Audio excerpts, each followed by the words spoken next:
Hello and welcome to my video all about how to do a Bickford seam.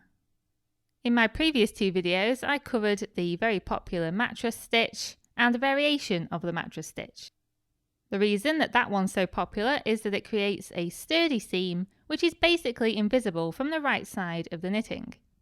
The disadvantage of it though is that it creates a ridge on the wrong side of the knitting, along the seam. And that's where the Bickford seam comes in, because although it's not as invisible on the front as the mattress stitch, it creates no ridge on the back. It's completely flat. And that makes the Bickford seam ideal for things like hats or socks, where you don't want a big ridge on the inside. As you can see here, I've already knitted two swatches of stockinette stitch. I have the cast on edges towards me and the bound off edges away from me. And then the side edges at the right and the left of each swatch are the selvedges. And it's going to be the selvedges that we're going to be joining together today in a vertical seam. Feel free to seam in the opposite direction instead if you wish. Just make sure that all of the stitches on both pieces of knitting are pointing in the same direction, i.e. have both bound off edges on one side and both cast on edges on the other. If you don't, it will still work, it just won't be as neat of a seam. I've seen people do the Bickford seam in a few slightly different ways, so I'm going to do two different demos today. The first demo is going to cover the most common way of doing the Bickford seam, and then the second demo is going to be a variation of that. And then I'll compare the results. Okay, so let's have a closer look at the edges, or the selvedges, that we're going to join. So first of all, that first column of sort of V-shape stitches is the selvage. You can see that it looks slightly different to the columns of V-stitches to the left of it, which is the stockinette stitch. The selvedges have a tendency to curl around and under, so you might have to uncurl them to see them properly. In order to make the Bickford seam easier and more simple to understand, it's important to recognise the difference between the loops and the knots on the edge of the knitting. The loops are a lot looser and easier to open up, whilst the knots are more compact because they consist of twisted yarn, and they're less easy to get the needle through. So you have loops and knots alternating along this entire edge. So as you can see, this is a knot, this is a loop, this is a knot, and another loop. You basically create a Bickford seam by picking up the outside legs of either the loops or the knots. In order to follow along, you'll need a large blunt needle, such as a tapestry needle, and you'll also need a piece of yarn that's long enough to stitch the entire seam, plus have a bit extra at the beginning and the end to weave in afterwards. I'm going to be using a contrasting colour of yarn, but you'll be using a matching colour. Many times people will leave a very long yarn tail when they bind off, and then they'll use that yarn tail to do the seaming. So that's also an option. You don't have to have a separate piece of yarn. Okay, so to begin, I'm going to bring my needle up through the very corner of one of the swatches. In my case, it's the bottom left corner of the right hand swatch.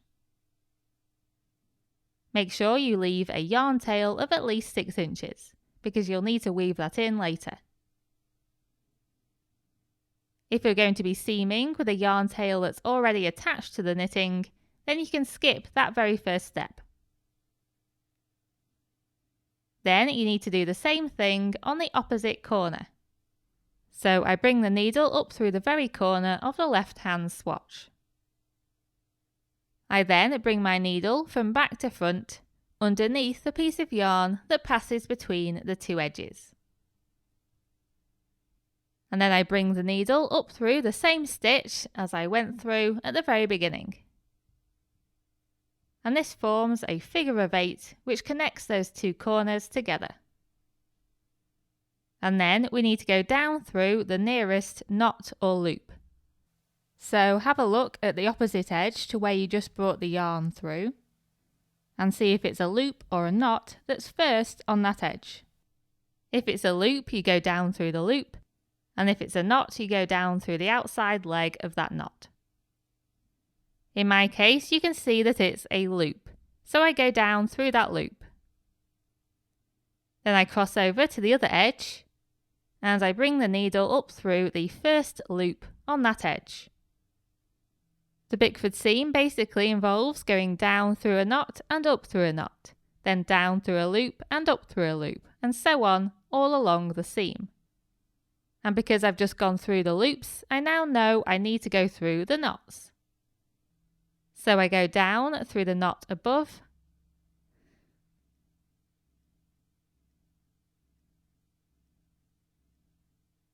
and up through the nearest knot on the opposite edge. And that's all you need to do for the Bickford seam. So now I've gone through 2 knots, I know that I need to go through 2 loops. So I go down through the nearest loop, above the knot I just came through, then cross over to the other edge, and come up through the nearest loop. And so on all along the edge. You may have noticed that the swatch on the right is a little bit longer, so the selvage has more stitches in it compared to the swatch on the left. This is fairly unusual, and most often you'll be joining 2 edges that have the same number of stitches in them. However, occasionally, either by mistake or design, you may have to compensate for one edge being longer than the other. So to do this, all I would do is skip a knot or a loop on the longer edge. So here you can see that I'm just missing out a loop.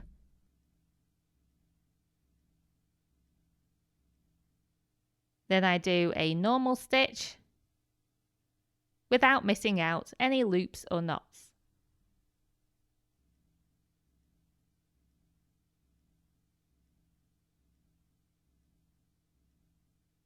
And then I repeat the process again by skipping a knot on the longer edge.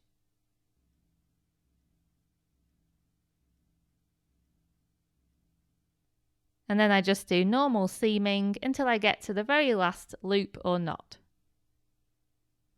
Make sure when you're seaming that you keep good tension. This means that the seam is not too loose, but also not too tight. I like to stretch the seam every so often, vertically and horizontally, just to make sure it still has a little bit of give. In order to make that top row look as seamless as possible, we then need to attach the top 2 corners together. So make sure your needle has gone through the very top corners on both sides, but don't pull the yarn tight. Instead, bring the needle underneath that loop of yarn that forms, and then tighten. And all you need to do to finish is weave in those 2 yarn tails. And that's it, you've now done a Bickford seam. As you can see, it's nice and flat on both the front and the back. And now, for comparison purposes, I'm going to do a brief demo on a variation as I've seen some people do. Obviously, in demo 1, we went through 2 knots, then 2 loops, then 2 knots, etc. Whereas in a few tutorials I've seen, people have gone down through a loop and up through a knot, or they've gone down through a knot and up through a loop. So obviously the method is very similar, but I just wanted to see if it had a different effect. So all I'm going to do in this demo is go down through the knots and up through the loops. So I start by going down through the nearest knot, and then up through the first loop on the opposite edge. Then down through the knot above it, and up through the loop opposite. So in this variation, you alternate between loops and knots.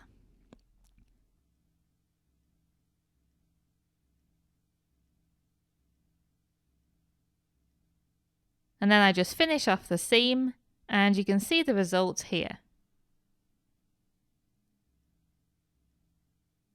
It creates a very similar result to the first demo, and of course it's still completely flat. And here you can compare the results of both methods. I personally think that the second demo gave a slightly neater and more ordered result. But it also has more yarn visible on the front and the back. It's obviously completely up to you which method you want to use. I really hope that's been useful to you, and thank you very much for watching.